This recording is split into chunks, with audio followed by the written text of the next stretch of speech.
In Matthew chapter 14, the narrative begins with Jesus receiving distressing news about the beheading of John the Baptist, a prophet known for his preaching and baptizing. Criticized King Herod Antipas for marrying Herodias, his brother's former wife. This angered Herodias, who desired John's death. Herod, however, hesitated as he believed John to be a holy man. According to the Gospels, Herod imprisoned John, but feared public backlash for killing him. Then came Herod's birthday, a time for celebration with a feast and entertainment. Herod's stepdaughter, Salome, identified by historian Josephus, performed a dance that greatly pleased the drunken king. In his revelry, Herod impulsively swore to give her anything she desired, even half his kingdom. Are you enjoying the story? Please don't forget to hit the like and subscribe button. Now Salome, influenced by her vengeful mother Herodias, requested a shocking reward: the head of John the Baptist on a platter. The Gospel accounts describe Herod's horror at this request. He was trapped by his oath and concerned about appearing weak in front of his guests. Reluctantly, he gave the order for John's execution by beheading in the prison. A shadow fell over Jesus and his disciples. John the Baptist, the fiery preacher who had proclaimed Jesus as the Messiah, was silenced. Herod Antipas, the ruler of Galilee, had him beheaded to appease his wife, Herodias, who John had condemned for her adulterous marriage. John wasn't just a colleague, he was a friend, a kindred spirit who had prepared the way for Jesus' ministry. News of John's death reached Jesus like a physical blow. Grief and a sense of urgency mingled within him. Withdrawing by boat to a deserted area, Jesus sought solitude to process his emotions. But the throngs, yearning for his teachings and miraculous healings, proved relentless. Like a wave, they followed him on foot, their devotion a poignant reminder of John's influence. Emerging from the boat, Jesus saw the vast multitude, and his heart overflowed with compassion. He spent the day teaching them and healing their sick, the power of God coursing through him. As the sun dipped towards the horizon, casting long shadows, the disciples approached Jesus with a practical concern. "This is a desolate place, and it's getting late," they said. "Send the crowds away so they can buy food in the villages." Jesus, however, saw an opportunity for a deeper lesson. "They don't need to leave," he replied, his voice filled with quiet confidence. "You give them something to eat." The disciples exchanged bewildered glances. Here they were, in a deserted area, with a meager 5 loaves of bread and 2 fish. How could they possibly feed this multitude?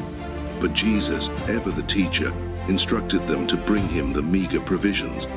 He then ordered the crowd to sit on the grassy hillside. A sea of expectant faces turned towards him. With eyes raised heavenward, Jesus offered thanks and blessed the food.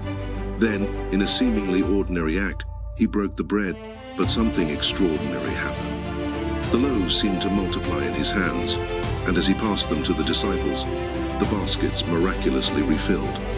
The disciples, wide-eyed with awe, distributed the bread and fish among the multitude. An impossible hunger was satiated. When the feeding finally ceased, there were 12 baskets overflowing with fragments left, a tangible reminder of God's provision. With a sense of wonder, the crowd looked upon Jesus, not just as a healer, but as someone who defied limitations. Here was a leader who could not only mend bodies, but also multiply resources. Some, perhaps, saw him as a potential political king, a provider who could solve their physical needs. Jesus, however, understood the deeper implications. This miracle wasn't about a one-time solution. It was a foreshadowing of the abundance of God's grace. It was a lesson in trusting God to meet our needs, even when they seem insurmountable. He would later teach that true nourishment comes not just from physical food, but from the Word of God. Matthew 4. But the day wasn't over. Jesus, needing time for prayer and reflection, dismissed the crowd and instructed the disciples to sail across the Sea of Galilee. As night fell, a tempest brewed, whipping the once serene lake into a frenzy. The small boat, tossed by the angry waves, seemed on the verge of succumbing to the storm. Fear gripped the disciples as they battled the elements. Suddenly, a figure emerged from the churning darkness, walking on the wind-tossed waves towards them. A cry of terror erupted from the boat. "It's a ghost!" they shrieked, convinced they were witnessing a supernatural apparition. But Jesus' calming voice cut through their fear. "Take courage, it is I, don't be afraid." Peter, ever the impulsive one, stepped forward. "Lord, if it's you," he said, his voice trembling, "tell me to come to you on the water." Jesus beckoned him. Stepping out of the boat, Peter defied gravity, walking towards Jesus on the surface of the water. But fear soon replaced his initial faith. Seeing the wind and waves around him, Peter panicked and began to sink. He cried out to Jesus, "Lord, save me." Immediately, Jesus reached out and caught him. "Why did you doubt?" Jesus gently chided. Back in the boat, the storm subsided as quickly as it had arisen. A reverent silence descended upon the disciples as they realized the one walking on water was not a ghost, but the Son of God, the one with power over nature itself. The story of Jesus walking on water is a powerful testament to his divine nature. It is a story of faith and doubt, of trusting in the presence of God even when the world around us seems chaotic. Did you enjoy the story? Please feel free to watch more on our channel. Hit the subscribe button, like and share. May God bless you.